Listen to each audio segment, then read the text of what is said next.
قبیلہ زبید کا ایک شخص مکے آیا، زبیدی۔ ایک مکے میں منڈی لگتی تھی، اس کا نام تھا حضورہ۔ یہ جو حضورہ منڈی تھی، اس منڈی پر ابو جہل کا قبضہ تھا۔ آج کل تو نہیں قبضہ ہوتا منڈیوں پر کسی کا، حضورہ نامی منڈی پہ نا ابو جہل کا قبضہ تھا۔ اونٹ بڑے خوبصورت تھے، شاندار تھے۔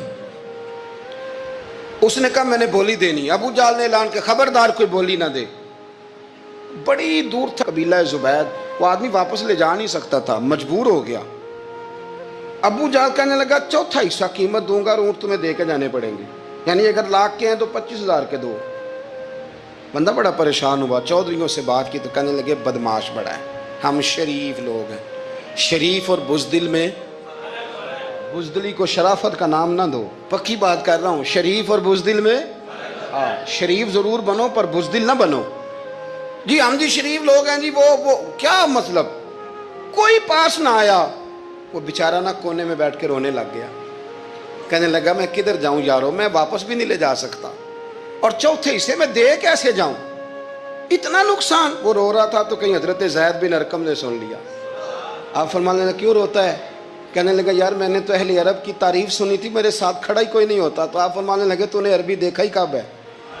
اگر کائنات کا حسین و جمیل عربی دیکھنا ہے تو جا حرم مکہ میں بیٹھا ہے، مکھ چند بدر شاہ شانی ہے تے متھے چمک دی لاٹ نورانی، کالی زلف تے اکھ مستانی، مخمور اکھی ہیں نا مد بریاں سبحان اللہ، ما اجمل کا ما احسن کا ما اکمل، کتھے مہر علی تے کتھے تیری ثنا، مشتاق اکھی کتھے جال۔ تو نے دیکھا کب ہے؟ اگر عربی دیکھنا ہے نا تو وہ بیٹھا ہے، جا جا کے حرم میں ٹیک لگائے، مظلوموں کے والی، غریبوں کے ماوا، رسول رحمت، ایک سادی سی چادر اوڑے حضور بیٹھے تھے۔ وہ زبیدی کہتا میں آیا، نبی کریم کو بات سنائی، حضور فرمانے لگے این الجمل کا، او کدھر ہے تیرے اونٹ؟ عرض کی حضور وہ وہاں ہیں۔ فرمایا چل نہ۔ حضور کوئی بولی نہیں لگا رہا، کوئی خرید نہیں رہا، ابو جہل گھنٹا پڑا اس کے ڈر سے سہم گئے۔ حضور فرمانے لگے چل نہ، میں بولی لگاتا ہوں۔ اور دیکھو نرخ بازار محبت کا انوکھا ہو گیا، خود خریداروں شامل آ کے مولا ہو گیا۔ نبی کریم نے حضرت سعد بن ابی وقاص کو بلایا، حضرت عمر کو، حضرت ابو بکر کو، مدد کے لیے نہیں۔ حضور فرمانے لگے میری جیب میں پیسے تھوڑے ہیں، ظاہری طور پہ تھوڑے ہیں، ورنہ تو کائنات کے خزانوں کی کنجیاں حضور کے پاس، تھوڑے تھوڑے پیسے دو بھی بولی دینی ہے۔ سب سے پیسے لیے میں چلو بولی لگانے چلے۔ حضور آئے، اللہ اکبر، یہ میرے رسول کا طریقہ ہے، آؤ ذرا تھوڑی دیر کے لیے سوچیں۔ ابو جہل بیٹھا ہے بڑی مسند پہ، قربان جاؤں مدینے والے حبیب۔ وہ زبیدی کہتا اس کے کپڑے مہنگے تھے، حضور کے سادے تھے، اس نے بڑی پگڑی باندھی تھی، حضور کی سادی تھی۔ کہتے ہیں وہ آنکھیں اٹھا کے بات کرتا، مدینے والے نبی آنکھیں جھکا کے بات کرتے۔ وہ بولتا جاتا، حضور تھوڑے تھوڑے سادے سادے ٹھہر ٹھہر کے جملے بولتے۔ کہتے ہیں نبی کریم علیہ السلام اس کے ساتھ آ کے حضور بیٹھ گئے اور فرماتے ہیں میرے رسول کریم نے اپنا جبہ سیدھا کیا، پگڑی کو حضور نے سیدھا کیا اور فرمایا چل لگا بھائی بولی۔ ایک اس نے لفظ بولے، پھر حضرت ابو بکر نے بولی دی، پھر حضرت عمر نے دی، پھر سعد بن ابی وقاص نے دی، پھر زید بن ارقم نے دی، پھر رسول کریم نے دی۔ وہ کہتا ہے جتنے میں بیچنا چاہتا تھا نبی پاک نے ڈبل میں میرے اونٹ خریدے، ڈبل میں اونٹ خریدے میرے رسول۔ سلام اس پر کہ جس نے دشمنوں کو بھی قبائیں دی، سلام اس پر کہ جس نے گالیاں سن کر دعائیں دی۔ اور میرے اعلیٰ حضرت کہنے لگے جاؤ جا کے اعلان کر دو، غم زدوں کو رضا مجدہ دیجئے کہ ہے بے کسوں کا سہارا ہمارا، بے کسوں کا سہارا، جاؤ غم زدوں کو رضا مجدہ دیجئے کہ ہے بے کسوں کا سہارا۔ رسول کریم صلی اللہ علیہ وسلم نے نا خریدا مال، اور حضور سید عالم وہاں سے نکلے، اور نکلتے وقت حضور فرمانے لگے ابو جہل تیری آج شکایت آئی ہے، آج کے بعد نہ آئے، مکہ سارا اس کے ساتھ ہے، حضور کی مخالفت ہو رہی ہے، 40 لوگ ہیں صرف کلمہ پڑھتے، اور دین کا کام دار ارقم میں قید ہو کے کرنا پڑتا ہے، لیکن جب ظالم کے خلاف نکلے ہیں تو پھر دار ارقم میں بند ہو کے نہیں، پھر میدان میں نکلے اور فرمایا آج کے بعد تیری شکایت نہ آئے۔ کہنے لگا جی بالکل نہیں آئے گی۔ میں آپ کو موقع نہیں دوں گا. حضور چلے گئے تو پیچھے سارے کافر اس کے گرد اکٹھے ہو گئے, کہنے لگے ہم پہ تو بڑا روب ڈالتا ہے, اب تجھے کیا ہوا, پانی پانی ہو گیا, تو کیا کون سا سانپ سونگ گیا, بولا ہی نہیں. کہنے لگا مجھے لات و منات کی قسم, جب مصطفیٰ کریم میرے پاس آئے تو ان کے ساتھ ایسی ایسی طاقتیں تھیں, نیزے تھے, برچیاں تھیں, بھالے تھے, مجھے لگتا تھا میں نے سی کی تو میرے ٹکڑے ٹکڑے کر دیں. کہنے لگے جا پاگل ہو گیا, ان کے پاس تو چھڑی بھی کوئی نہیں تھی, وہ تو خالی ہاتھ ہیں, بکواس کرتا ہے, کچھ بھی نہیں تھا. کہنے لگا مانو نہ مانو, ان کے پاس بڑا کچھ تھا. اور اگلی بات جو اس نے کی وہ تاریخ میں محفوظ ہے, وہ تاریخ میں محفوظ ہے, وہ تاریخ میں محفوظ ہے, وہ تاریخ کا حصہ ہے. ابو جہل کہنے لگا اٹھتے ہی کہ مجھے لگتا ہے جب تک محمد ابن عبداللہ موجود ہیں یہ ہمیں ظلم نہیں کرنے دیں گے, یہ ہمیں کوئی زیادتی کرنے, تاریخ میں محفوظ ہے جملہ ابو جہل کا. کہنے لگا جب تک یہ موجود ہے ہمیں کوئی زیادتی کرنے. حضرت فرمایا کرتے تھے زندہ نبی کے ماننے والوں زندہ بن کے زندگی گزارو. زندگی زندہ دلی کا نام ہے, مردہ دل کیا خاک جیا کرتے. جو قومیں سر اٹھا کے جیتی ہیں وہ زندہ ہوتی ہیں. اس لیے اپنی زندگی میں حق کے خود اختیاری پیدا کریں, جینا سیکھیں, لڑنا سیکھیں, میدان میں رہنا سیکھیں. سہم سہم کے وقت نہیں گزرے گا, ظلم سہنے سے بھی ظالم کی مدد ہوتی ہے. لہٰذا حق لینا سیکھیں, حق پر کھڑے ہونا سیکھیں, اپنے مزاج میں یہ باتیں پیدا کریں. مجھے خاتون نے پوچھا, میرا بھائی کہتا ہے حصہ لے لے پھر میرے مرے کا منہ نہ دیکھنا. میں کہا پتر تو حصہ لائے نہ منہ ویکھی ہوتا, کوئی ضرورت نہیں, منہ ایسے ظالم کا منہ ویسے بھی نہیں دیکھنا چاہیے جو بہنوں کا حصہ کھا جائے. میں نے کہا تو منہ دیکھنے کی کوئی ضرورت, یہ کوئی بلیک میلنگ ہے. ابا کہتا ہے حصہ لے لو منہ نہ دیکھنا. میں کہا بالکل نہ ویکھی, تو بلکہ آنکھ میں ویکھنا بھی نہیں چاہتی, تو ادھر رکھ, اللہ رسول نے مقرر کیا میرا حصہ. کیا فلسفہ ہے ہمارا, جو بات غلط ہے اس پہ لوگوں کو بلیک میل کرتے ہو. جائز بات پہ ڈٹنا سیکھو. آپ جب ڈٹ جاتے ہیں نا تو پھر اللہ مدد کرتا ہے, پھر اللہ تتنزل علیہم الملائکہ, پھر اللہ فرشتے بھی نازل کرتا ہے. حضور نے فرمایا جو جان کی حفاظت کرتے مر گیا وہ بھی شہید, جو مال کی حفاظت کرتے مر گیا وہ بھی شہید, جو دین کی حفاظت کرتے مر گیا وہ بھی, جو خاندان کی, اپنے گھر کی, اپنے بچوں کی حفاظت کرتے مر گیا وہ بھی. اتنا بڑا درجہ حضور نے بیان کر دیا ہے. تو کبھی بھی زندگی میں ظالم کے سامنے سرنگو نہ ہونا, کچے پلپلے ہونے کا کبھی بھی اظہار نہ کرنا. حضرت تمیم داری رضی اللہ تعالیٰ عنہ فرماتے ہیں کہ ہم کھڑے تھے, ایک اونٹ دوڑتا ہوا آیا, نبی کریم صلی اللہ علیہ وسلم کے پہلے اس نے قدموں پہ سجدے کیے. صحابہ کہنے لگے حضور ہمیں بھی اجازت دیں. فرمایا وہ تو بے زبان ہے, اسے تو پتہ کوئی نہیں, پیش نظر ہے وہ نو بہار, سجدے کو دل ہے بے قرار, روکیے سر کو روکیے یہی تو امتحان ہے. فرمایا اسے کیا پتا, تم تو مکلف ہو شریعت کے, تمہیں اجازت نہیں ہے. اور اعلیٰ حضرت نے 2 ٹوک لکھا ہے, فرمایا سوائے خدا کے کسی کو تعظیمی سجدہ بھی حرام ہے. یہ نوٹ کر لیں میری بات. اور اعلیٰ حضرت نے فتاوی رضویہ میں لکھا ہے کسی قبر پہ جاؤ تو 4 ہاتھ دور کھڑے رہو. اللہ کرے آپ کو سمجھ آئے. کتنے ہاتھ؟ 4 ہاتھ دور کھڑے رہو, سورۃ فاتحہ پڑھو, درود شریف پڑھو, جس قبر پہ گئے ہو ان کی روح کو اصال ثواب کرو, ان کے وسیلے سے دعا مانگو. اعلیٰ حضرت فرماتے ہیں قبر کو سجدہ بالاتفاق حرام ہے, طواف قبر کا کرنا بالاتفاق حرام ہے.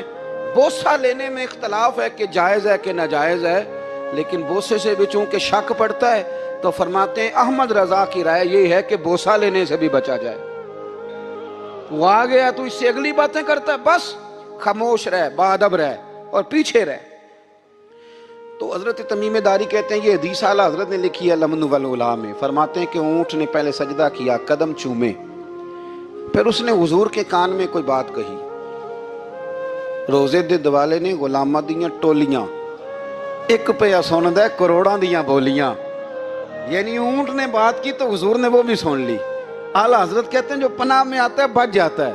کہتے ہیں رسول کریم نے نا اونٹ کی پشت پہ ہاتھ پھیرا اور اللہ کے محبوب فرمانے لگے فکر نہ کر, اب تو آ گیا ہے نا تو جیسے تو کہے گا ویسے ہی ہو جائے گا, جیسے تو کہے گا ویسے ہی. ابن ماجہ میں موجود ہے, پر میں چونکہ فاضل بریلوی رحمۃ اللہ علیہ کی کتاب سے پیش کر رہا ہوں الامن والعلا سے, تو میں اسی انداز میں پیش کر رہا ہوں جس انداز میں وہاں ہے.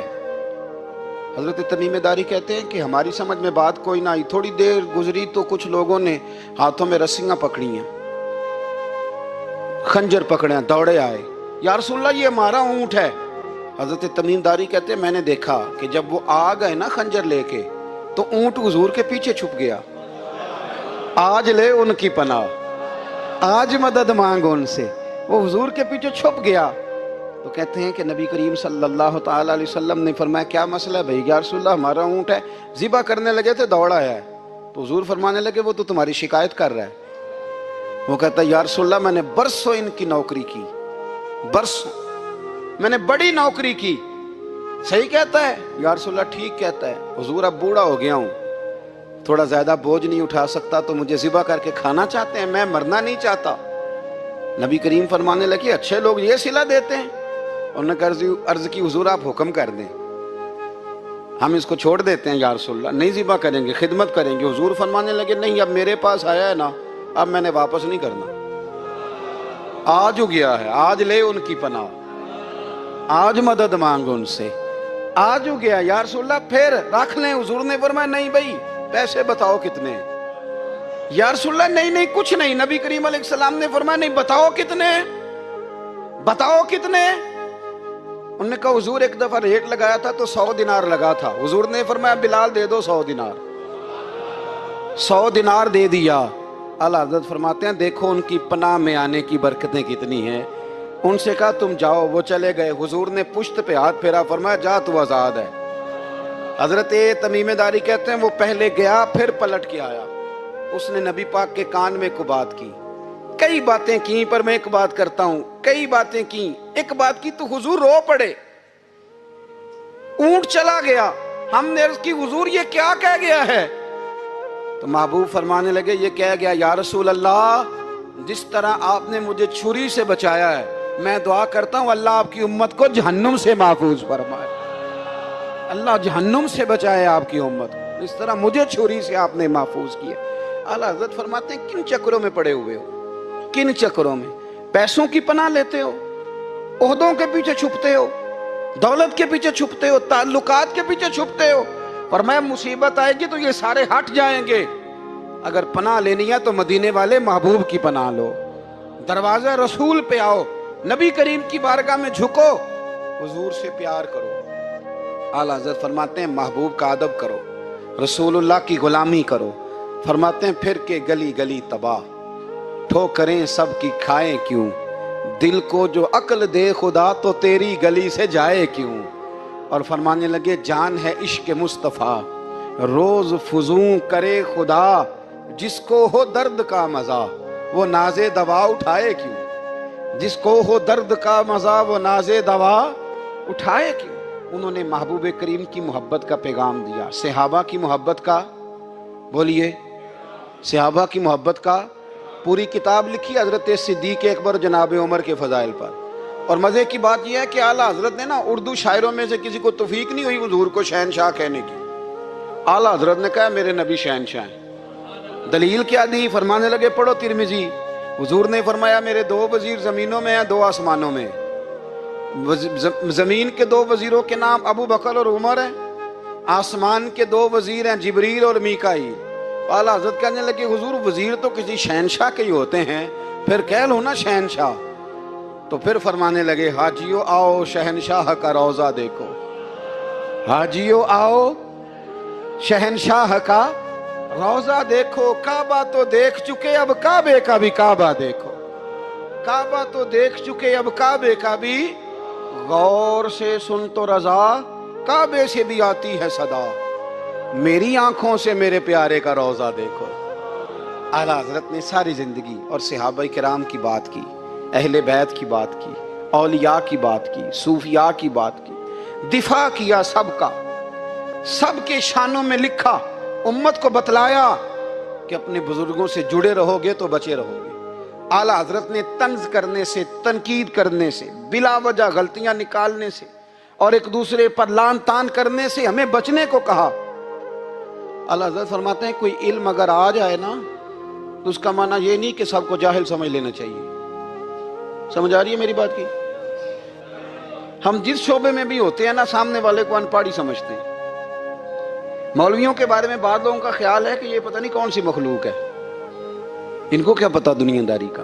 میں صحیح کہہ رہا ہوں، اسی طرح جو میرے شعبے سے تعلق رکھنے والے لوگ ہیں وہ کہتے ہیں شاید سارے تاجر 2 نمبر طریقے سے ہی مال کماتے ہیں. یہ ہو نہیں سکتا، ایسا ہو نہیں سکتا.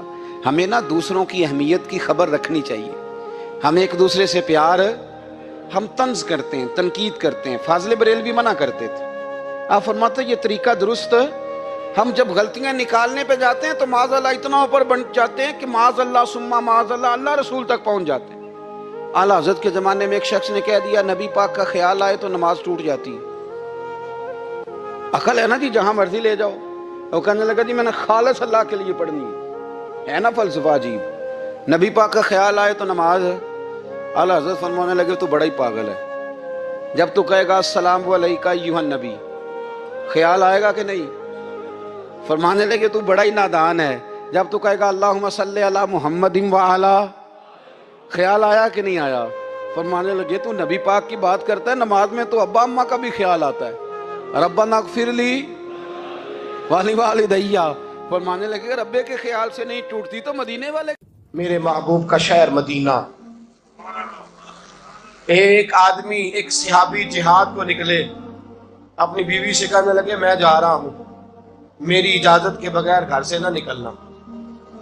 اور حدیث میں موجود ہے، امام ذہبی حدیث لائے ہیں، فرمایا قیامت کے دن اس کے پیر گلے سے لپٹے ہوں گے، اس کے پیروں کو گلے سے باندھ دیا جائے گا. یہ کون عورت ہے؟ رب فرمائے گا یہ وہ تھی جو خامد کی اجازت کے بغیر گھر سے نکلا کرتی تھی، بغیر اجازت کے گھر سے نکلتی تھی. سید عالم صلی اللہ تعالی. بڑی عجیب حدیث ہے، میں پڑھتا ہوں تو رو پڑتا ہوں. حضور حضرت فاطمہ کو لینے گئے، شادی کے تیسرے دن حضور لینے گئے. میرے محبوب نے آزمانے کے لیے کہا فاطمہ چلے، فاطمہ چلے. یوں ہاتھ باندھ دیے، عرض کی سونیا باپ بھی ہیں آپ، نبی بھی ہیں. میری جرت نے انکار کی، لیکن ابا جی آپ کی زبان سے سنا ہے شوہر کی بغیر اجازت نکلنا نہیں. اگر اجازت دے تو علی کا انتظار کر لو. عزت والے رسول کی عزت والی بیٹی نے جب کہا نا سونیا اجازت دوں دیں تو انتظار کر لو، کریم رسول کی آنکھوں میں آنسو آئے. فاطمہ کہتی ہیں میرا کچا گھر اور میرے رسول پاک نے اپنی طامت کو سمیٹا، اور سمیٹ کر نبی کریم علیہ السلام کچی زمین پر دیوار سے دیگ لگا کے بیٹھے. آج عجیب ہے، جناب علی بھی دیر سے آئے، پہنچے، حضور کو بیٹھے دیکھا، یوں نظر اٹھی. حضرت علی سے میرے مصطفیٰ نے پوچھا، حضرت علی سے مدینے کے محبوب نے پوچھا کہ علی کر تو اجازت دے تو بیٹی کو لے جاؤں. حضرت علی پھوٹ پھوٹ کے روئے، میرا روپ بھی نہیں تے میرا رنگ بھی نہیں تے مینو یار منان دا ٹنگ بھی نہیں. تو امیر حرم، میں غریب بے نوا، تو کجا من کجا. سونیا علی جتنی بھی عزت ہے تیرے قدموں کی برکت سے ہے. حضور میں اجازت دوں؟ فرمایا فاطمہ کو میں نے سکھایا ہے. اور فاطمہ کہتی ہے جب تک علی نہیں آئیں گے میں جاؤں گی نہیں. حضرت علی رضی اللہ تعالیٰ میں بولے، کہنے لگے یا رسول اللہ دعا کیجئے گا اللہ فاطمہ کے ان اعمال کی برکت سے مجھے قیامت میں بھی بہتر صلہ عطا فرمائے. دوستو، رسول کریم صلی اللہ تعالی علیہ وسلم کا شہر مدینہ. ایک عورت خامد پابند کر گیا کہ میں جہاد کو جا رہا ہوں، میرے پیچھے سے گھر سے نہ نکلنا، گھر سے نہ نکلنا. امام غزالی نے مکاشفۃ القلوب میں لکھا گھر سے نہ نکلنا. بیوی کو پابند کر گیا. 4 گلیاں چھوڑ کے اس کا باپ رہتا ہے، عورت کا پیغام آیا تیرا باپ بیمار ہے. جو بیٹی کو باپ سے محبت ہوتی ہے، کوئی پیمانہ ہی نہیں کہ کوئی ناپ سکے، کوئی ترازو نہیں کہ کوئی تول سکے. بیٹی باپ کے سینے پہ چڑھتی ہے تو لگتا ہے اللہ نے ساری رحمتیں اڈیل دی ہیں، سارا کرم آ گیا ہے. بیٹی کو دیکھ کے تھکاوٹیں اترتی ہیں. بیٹی ایک ایسا رشتہ ہے کہ باپ جڑا رہتا ہے بیٹی سے. بیٹی کو پیغام آیا کہ تیرا باپ بیمار ہے. بیٹی کہنے لگی میں نہیں جاؤں گی، میرا خامد پابند کر گیا ہے. خامد نے اس لیے پابند کیا ہے کہ مصطفیٰ نے مجھے پابند کیا تھا بغیر اجازت نہ جانا. ٹیلی فون ہے کوئی نہیں خامد کو کر لوں، خبر مجھے کوئی نہیں وہ کس میدان میں جہاد کر. جاؤ میرے مصطفیٰ سے پوچھوں جاؤں کہ نہ جاؤں. توجہ ہے؟ باپ بیمار ہے، باپ پوچھو جاؤں کہ نہ جاؤں؟ رسول پاک نے فرمایا اس سے کہو خامد کی اطاعت کرے گی تو اللہ بہتری جزا عطا فرمائے گا۔ باپ بیمار ہے، خامد کی اطاعت کرے گی تو جزا بہتر ملے گی۔ 2 دن کے بعد پھر پتا چلا باپ زیادہ بیمار ہو گیا۔ دوستو کڑی بات، حضور جاؤں کہ نہ؟ فرمایا خامد کی اطاعت کرے گی تو بہتر جزا ملے گی۔